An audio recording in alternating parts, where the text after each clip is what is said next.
మామ, మనం ఎప్పటి నుంచో ఒక బిజినెస్ పెడదాం అనుకుంటున్నాం కదా, why can't we be wedding planners? ఒరే మనం ఒక పనే సరిగ్గా చేయం. పెళ్ళంటే ఎన్ని పనులు చేయాలి తెలుసా? కుదరదు, లైట్ తీసుకో. మనం చేయలేని పనులా? ఒరే బేసిక్లో బేసిక్, పెళ్లి కొడుకు పెళ్లి కూతురు పేరు కలిపి ఒక హ్యాష్ ట్యాగ్ ఇవ్వమంటారు, అక్కడ దొరికిపోతాం మనం. సరే క్యాజువల్లీ నువ్వు కొన్ని పేర్లు చెప్పు, హ్యాష్ ట్యాగ్లు ఎలా వదులుతానో చూడు. సరే ఓకే, మన ఫ్రెండ్ శేషిగాడు ఉన్నాడు కదా, పెళ్లి కూతురు పేరు కీర్తి అనుకుందాం. వాళ్ళిద్దరికి ఏం హ్యాష్ ట్యాగ్ ఇస్తావు నువ్వు? కీర్తిశేషుల పెళ్ళి. సారీ, జోకులే ఇక్కడదా. నెక్స్ట్ వనజాక్షి లక్ష్మీపతి. వాంతి. నాకు వస్తుందిరా వాంతి. అర్థమైంది, నువ్వు నా నుంచి కొత్తదనం కోరుకుంటున్నావు. Okay next. కొంచెం సింపుల్ పేర్లు తీసుకుందాం. అనిరుద్ధ్ దుర్గా. ఈ నక్క రుద్దో. రుద్దుతావా? ఏం రుద్దుతావు? దేనికి రుద్దుతావు?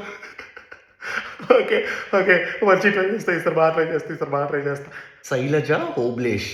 శైలేష్ వాళ్ళ పుట్టబోయే బిడ్డ పేరు అడగలేదురా. ఆగు, నేనే ట్రై చేస్తా. నేను శైలజ.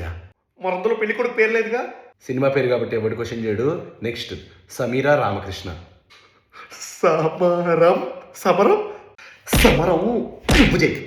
సమరం కాదు, సంబరం. పెళ్ళి సంబరం. ఇదేదో నాకు సెట్ అయ్యేటట్టుంది, నేను ఇలా పని చూసుకుంటా. మామ నా పరిస్థితి. కీర్తిశేష్.